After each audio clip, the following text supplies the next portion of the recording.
तो विदर्भ देश के राजा भीष्मक थे, जिनकी एक बेटी थी रुक्मणी। 4 पुत्र थे, रुक्मी, रुक्मरथ, रुक्बाहु, रुक्म केसी तथा रुक्ममाली। इन 5 भाइयों की इकलौती बहन रुक्मणी थी। नारद आदि महात्माओं के मुख से द्वारिकाधीश की निरंतर महिमा को सुन के एक बार भीष्मक जी ने सोचा कि मेरी बेटी के लिए सुयोग्य वर द्वारिकाधीश ही हो सकते हैं, दूसरा कोई नहीं। तो पुत्रों को बुला के परामर्श लिया कि देखिए, हमारे मन में विचार है, हम चाहते हैं कि रुक्मणी का विवाह द्वारिकाधीश के साथ करा दिया जाए। और रुक्मणी भी भगवान के गुण और कीर्ति को सुन के मन ही मन उनको अपना पति मान बैठी थी कि करेंगे तो शादी इन्हीं से, नहीं तो दूसरे से नहीं। तो पुत्रों को बुला के जो परामर्श लिया, बाकी पुत्र तो नहीं बोले, लेकिन रुक्मी भड़क उठा। पिताजी, मैं उस भगौड़े रणछोड़ के साथ अपनी बहन कभी ब्याहने वाला नहीं। अब भीष्मक जी कहे, भाई जैसी तुम्हारी इच्छा हो, हमने अपने मन की बात बता दी, अब तुम्हारी जैसी इच्छा हो आप लोग ऐसा करो। आप लोग बड़े हो गए हो, जब बेटे बड़े हो जाते हैं तो बाप की बात कोई सुनता नहीं है, तो तुमको जैसा लगे वैसा तुम ही करो। कहे, अब चुप मार के बैठो, बूढ़े हो गए हो, हम अपनी बहन का विवाह ढूंढेंगे, हम करेंगे। रुक्मी गया और विवाह तय करके आ गया। पिताजी से बोला, परसों बारात आ रही है। बाबा बोले, इतनी जल्दी कहाँ करके आए हो? कहे, दमघोष नरेश, शिशुपाल के साथ विवाह पक्का करके आया हूँ, ऐसा वैसा विवाह मैं नहीं देख के आ रहा हूँ। सिंधु नरेश दमघोष का जो पुत्र है शिशुपाल, उसके साथ संबंध पक्का करके आया हूँ और मैंने उसे समझा दिया है, परसों बारात लेके आएगा वो। भीष्मक जी बोले, ठीक है भाई, जैसी तुम्हारी इच्छा। पर रुक्मणी के कानों में जब यह बात पड़ी तो परेशान हो गई। हे भगवान, मैंने मन ही मन उनको अपना मान रखा है, अब मैं यह क्या सुन रही हूँ। रुक्मणी जी अपने भाभियों के पास जाके अपनी सारी व्यथा बता दी। भाभियों ने कहा कि एक काम करो, देर मत करो, जल्दी कुछ करो, कछु न बने तो कम से कम एक चिट्ठी लिख के डाल दो उनके नाम से। रुक्मणी जी ने कलम उठाकर तुरंत एक श्लोक में सुंदर भाव भरा पत्र भगवान द्वारिकाधीश को लिखा और एक ब्राह्मण को बुला के उनके हाथ में देके प्रणाम किया। ये पत्र नहीं है, मेरे प्राण समझो इसे, ये पत्र नहीं है, मेरे प्राण समझो, शीघ्रता पूर्वक इसे मेरे प्राणनाथ प्रभु को द्वारिका में ले जाके प्रदान करो। पंडित जी पत्र लेके बेग से दौड़े, द्वारिकापुरी के दुर्गम से दुर्गम रास्ते से होते हुए पहुंचे। दरबार में जैसे ही ब्राह्मण को आते देखा, भगवान ने उठकर बड़ा स्वागत किया ब्राह्मण देवता का। आइए आइए पंडित जी महाराज, आपका स्वागत है। बड़े आदर के साथ हाथ पकड़ के अंतःपुर में ले गए पंडित जी को। स्नान आदि से निवृत्त करा के सुंदर भोजन कराया। भोजन कराने के बाद फिर पूछे, हे ब्राह्मण देवता, आपका यहाँ आना किस कारण से हुआ? कहे, प्रभु आपका प्राइवेट पत्र लेके आया हूँ। अच्छा, कहे सुना दो। कहे, देखिए, किसी का निजी और प्राइवेट पत्र किसी को नहीं पढ़ना चाहिए। भगवान ने कहा, आज तक हमने ब्राह्मणों से कुछ सिपाया ही नहीं है, चाहे निजी हो चाहे प्राइवेट, आप ही सुना दो। पंडित जी ने पढ़ना प्रारंभ किया।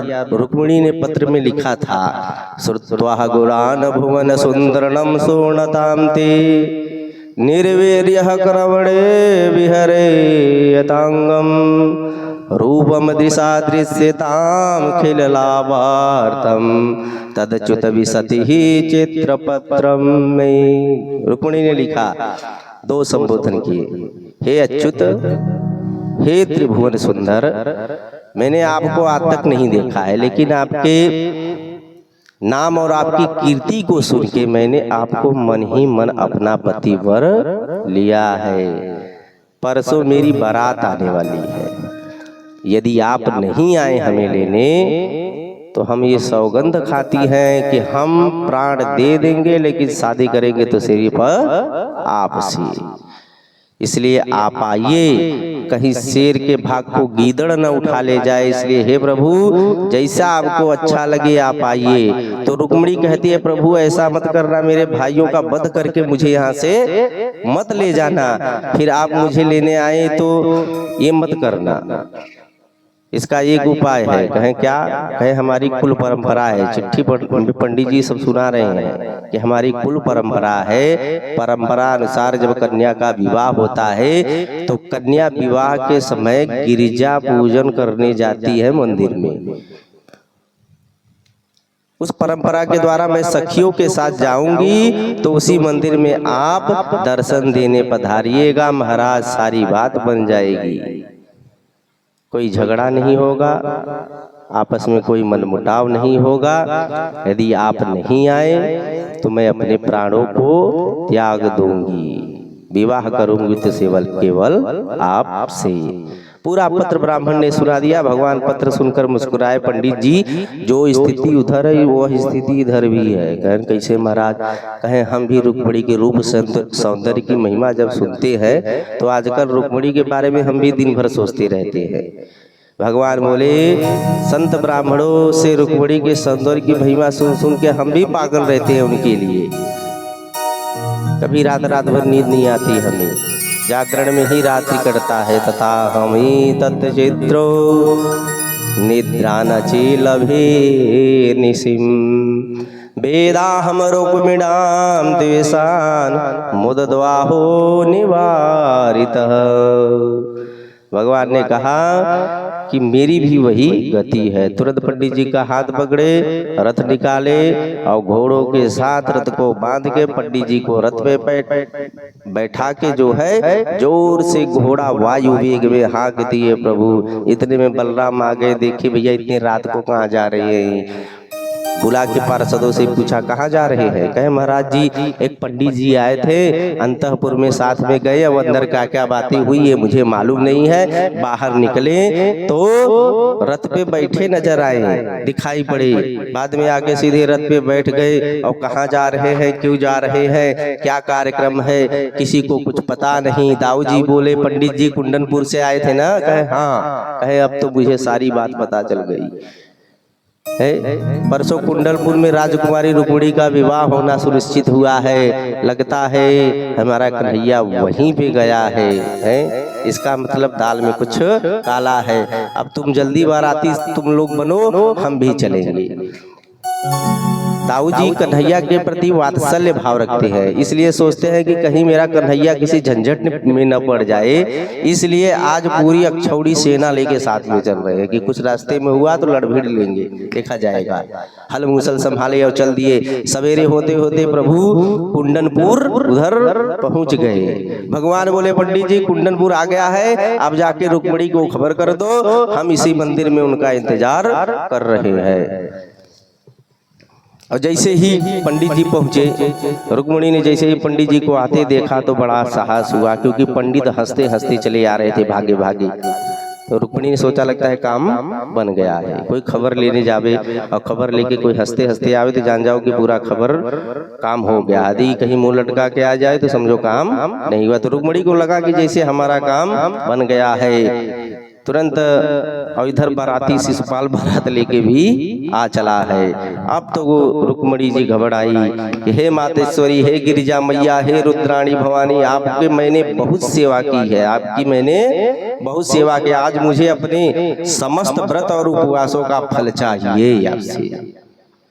भगवती रुक्मिणी देवी देवता को याद कर रही हैं और इस प्रकार जो है क्या होगा आगे चल के है। नगर में जितने नर नारी थे सब सुकृति मना रहे हैं। इधर रुक्मिणी जो है सखियों के साथ रथ पे सवार हुई, गिरिजा पूजन को जाने लगी। उधर सैनिक दौड़े दौड़े शिशुपाल के पास आए जनवासे में, महाराज कृष्ण भी आया है। ज्यों और शिशुपाल के बारात में जो है जरासंध भी आया हुआ था। उसने कहा कि शिशुपाल ये काला काला मुरली वाला आया है, कुछ न कुछ गड़बड़ जरूर करेगा। तुरंत सैनिक खड़े हो गए, महाराज हम लड्डू खाने के लिए थोड़ी नहीं आए, हम हैं ना, आप चिंता मत करो, कुछ होने नहीं देंगे। तुरंत शिशुपाल ने आदेश दिया, जाके पूरे मंदिर को घेर लो, पूरे राज्य को घेर लो, कहीं दिखाई पड़े तो उसे बंदी बना लो। और इधर मातेश्वरी के पास जाके देव रुक्मिणी प्रार्थना कर रही हैं, नमस्ते त्वाम्बिके भीक्षणम स्वसंतानयुता शिवाम भूयात प्रतिमे भगवान कृष्ण अष्टनमोद्यतः। हे मातेश्वरी, द्वारिकाधीश ही मुझे पति रूप में प्राप्त हो, ऐसा आशीर्वाद दीजिए। देवी मैया प्रसन्न हो गई, रुक्मिणी जी को आशीर्वाद दे दिया। मनुजा हीरा चही मिलहि सो बरु सहज सुंदर सामरो। मनुजा हीरा चही मिलहि सो बरु सहज सुंदर सामरो। करुणा निधान सुजान शील करुणा निधान सुजान शील स्नेह जानत रावरो। करुणा निधान सुजान शील स्नेह जानत रावरो। मैया आशीर्वाद दे के रुक्मिणी भगवान की सावली सलोनी सूरत को हृदय में विराजमान किए हुए मंदिर के बाहर निकलती है। देखती है क्या, सैनिकों का समुदाय खड़ा हुआ है। बोले राम राम, मैंने चिट्ठी में लिखा था कि मैं मंदिर में अकेली रहूंगी, यहाँ तो सारे सैनिक आके खड़े हैं। अब इतने लोगों के बीच में मैं उनको कैसे पहचानूंगी? अब क्या होगा? इतनी विशाल सेना में द्वारिकाधीश कौन है? आज तक हमने उनको देखा भी नहीं है, लेकिन जानती हूँ कि वे अलग ही दिखाई पड़ेंगे। रुक्मिणी जी अति मंद मंद गति से आगे बढ़ रही है। अपनी चंचल चपल चितवन से चारों तरफ दृष्टि घुमा के देख रही है, आए हैं कि नहीं है। कितनी गजब की है चाल। अब सारे सैनिक जो रुक्मिणी जी के दर्शन किए, अब किसी को कोई भान ही नहीं रह गया। कोई कहता भैया गजब सुंदर स्त्री है, हृदय का हार देखो, कितने घने बाल हैं, कितनी सुंदर चाल है, इतने विशाल नेत्र हैं। सब वर्णन कर रहे हैं सैनिक, सब मदहोश हो गए एकदम देख के।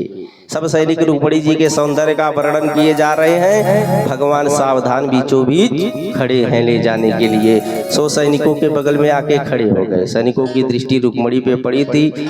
रुक्मिणी की दृष्टि अब द्वारिकाधीश पे पड़ती है। जैसे ही आंखें चार हुई, भगवान हाथ हिलाए, हम ही हैं।